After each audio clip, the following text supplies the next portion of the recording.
There are plenty of problems in Bikini Bottom, and they're all retold again and again inside SpongeBob SquarePants, the Yellow Avenger, combining some mildly interesting yet highly recycled platforming with light adventure elements provides a tolerable diversion for fans of the series, but it's nothing to get excited about.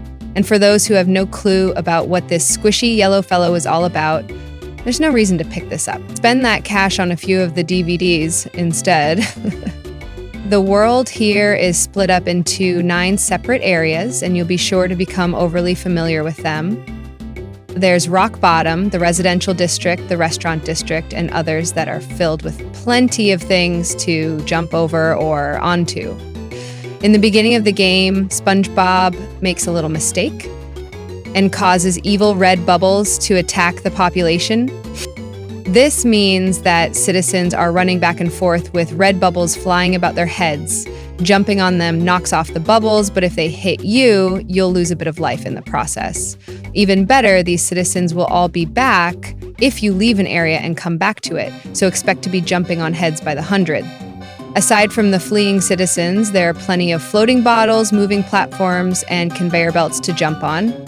If the levels were linear and you went through the game once, these would be a fun challenge, but there's lots and lots and lots of backtracking involved, and much of it can't be skipped. Getting across a spike-bottomed chasm by timing the jumps right is a fun challenge, but when you get to the end and a character tells you that you need to get her gym bag from her house, it's a total chore.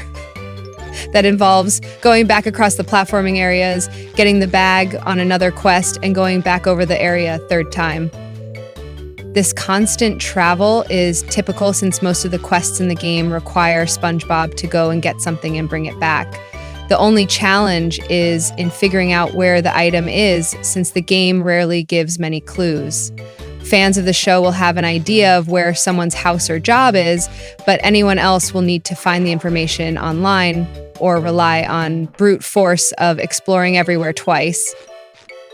To make the 9 locations spread farther, they change as the game progresses, and it's up to the player to keep exploring them constantly. Squishy plants that act as trampolines will appear near walls, and blocked off areas will be open. But since there's no clue as to when this happens, it's up to SpongeBob to keep going back across the same platforming areas to double, triple, quadruple check, and maybe go back again just to be sure. A few of the new areas are opened up by superpowers that SpongeBob picks up along the way, and these are the most interesting parts of the whole game. Since each power is started on a special pad on the ground and have a short time limit, it can be a fun task to figure out just what to do and race to get it done. But these challenges aren't done nearly enough and easily get drowned out by the backtracking that fills up the rest of the game. Way too much of the time, SpongeBob is the universal errand boy, and most of the game is running back and forth to find every knick-knack and doodad that others have lost. The world of SpongeBob has been ported to the PSP, well, graphically, but the action that takes place inside of it is only decent for the hardcore fans who want their SpongeBob fix no matter what. The platforming and the special powers and the occasional boss fight all help to liven up the world, but the large majority of it is tedious and highly repetitive. Any trip to Bikini Bottom should be far more fun than this.